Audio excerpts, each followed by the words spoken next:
ये सारे जो है ना उधर वाले जो है ना सारे इधर पूरे कर रहे हैं आगे। वेरी वेल डन यार, you people have made us proud everyone. देखिए बात ये है कि इन सब ने उधर आके करना था और यहाँ आके हम लोगों ने पूरा अपना जो हमारी जिम्मेदारी थी पूरी। Very well, very very well यार, क्या बात है, क्या बात है, क्या बात है। वेरी वेल, साथ हो रहा था आपने कच्चे भी सर खुशी से बैठो।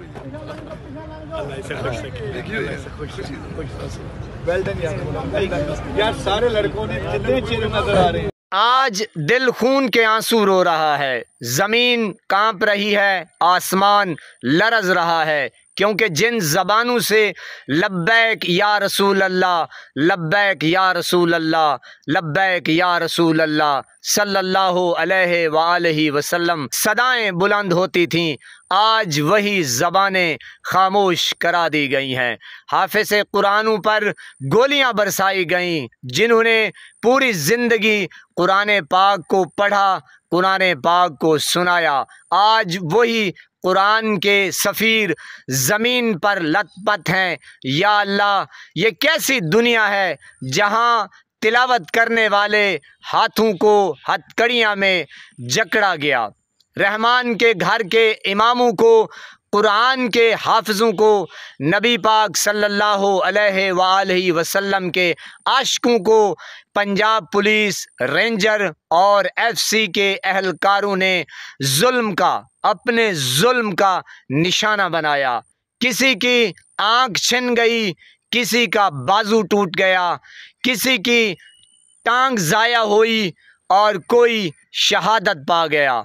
और अब हाफिज़ साद हुसैन रिजवी को गोलियों से ज़ख्मी करके फिर गिरफ़्तार कर लिया गया है। न जाने उसकी कैसी हालत होगी, और साथ उसके भाई का भी कुछ पता नहीं है कि वो कैसी हालत में है। आज बेटियां चीख रही हैं, माएँ दुहाइयाँ दे रही हैं और जालिम मुस्कुरा रहा है। ये सारे जो है ना उधर वाले जो है ना सारे इधर पूरे कर रहे हैं आगे। वेरी वेल डन यार, you people have made us proud everyone. देखिए बात ये है कि इन सब ने उधर आके करना था और यहाँ आके हम लोगों ने पूरा अपना जो हमारी जिम्मेदारी थी पूरी। Very well, very very well यार, क्या बात है, क्या बात है, क्या बात है। वेरी वेल, साथ हो रहा था आपने कच्चे भी सर खुशी से बैठो। वेल डन यार, सारे लड़कों ने जितने चेहरे नजर आ रहे हैं। मैं पूछना चाहता हूँ, क्या यही वो पाकिस्तान है जो कलमा के नाम पे बनाया था?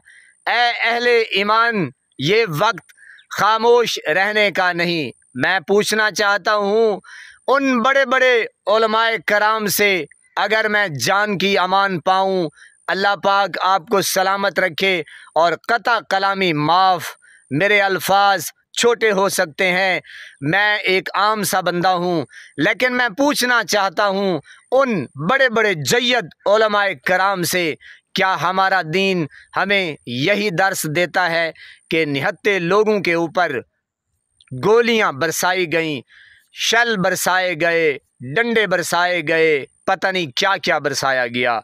बहरहाल मेरे पाकिस्तानियों, आप देख रहे हैं कि जो इस वक्त मुल्क पाकिस्तान के हालात हैं, ये वही लोग हैं जो आपके टैक्स के ऊपर पलते हैं। जी मेरे पाकिस्तानियों, ये वही लोग हैं जो हमारे टैक्स के ऊपर पलते हैं, बड़े बड़े प्रोटोकॉल लेते हैं, गाड़ियां लेते हैं, इनके बच्चे बड़े बड़े स्कूल्स, कॉलेजेस, यूनिवर्सिटियां बाहर ये पढ़ते हैं, बड़े आराम से घूमते हैं, आसाइशों में रहते हैं, और हम कीड़े मकोड़े की तरह रहते हैं, रेंगते हैं, और आखिरकार अगर हमें कोई तकलीफ़ हो, हम अपनी आवाज़ बुलंद भी करना चाहें, तो ये जो डाकू हैं, जो चोर हैं, जो लुटेरे हैं, जो मुल्क के ऊपर मुसल्लत हैं, वो आवाज़ तो सुनना पसंद नहीं करते। वो जनाब हमें कीड़े मकोड़े की तरह रौंद के फेंक देते हैं। वो पड़ी हैं हमारी लाशें, वो पड़े हैं हमारे कचरे के डब्बों में, हमारे पता नहीं हाफिज़ कराम, मेरी तो तौबा है, रोंगटे खड़े हो जाते हैं। यकीन कीजिए दिल जो है वो गिरफ्ता है इस गम में। बहरहाल मेरे पाकिस्तानियों, आपको और मुझे अब फैसला करना होगा कि आपने क्या करना है, या ऐसे ही टैक्स देते रहना है और इनको तगड़ा करते रहना है ताकि हमारी आवाज़ को दबाया जाए और हमें बोलने का मौका भी ना दें। यानी कि अगर हम अपनी आवाज़ रिकॉर्ड करवाना चाहते हैं तो बजाय सुनने के, डायलॉग करने के, बैठ के मुज़ाकरात करने के, ना बाबा ना, ये वो पाकिस्तान नहीं है जिसका ख्वाब हज़रत अल्लामा मोहम्मद इकबाल ने देखा था। तो ये वो पाकिस्तान नहीं है जिसको मोहम्मद अली जिन्नाह रहमतुल्लाह अलैह ने बनाया, हमारे बुज़ुर्गों ने कुर्बानियाँ दी। ये इन लोगों का है जो लोग कब्ज़ा ग्रुप हैं। आप देख रहे हैं, आप समझ रहे हैं। अल्लाह पाक आपको सलामत रखे, हंसता बसता फूलों की तरह महकता हुआ रखे। नमाज 5 वक्त अदा करते रहा करें, वालिदैन की खिदमत करते रहा करें, हमसायों का रखे ख़ास ख्याल, हमेशा हमेशा हक़ और सच की आवाज़ को बुलंद करते रहा करें। जहाँ देखें किसी के साथ जुल्म ज़्यादती, वहीं पर अपने होने का सबूत दीजिए। अल्लाह निगहबान।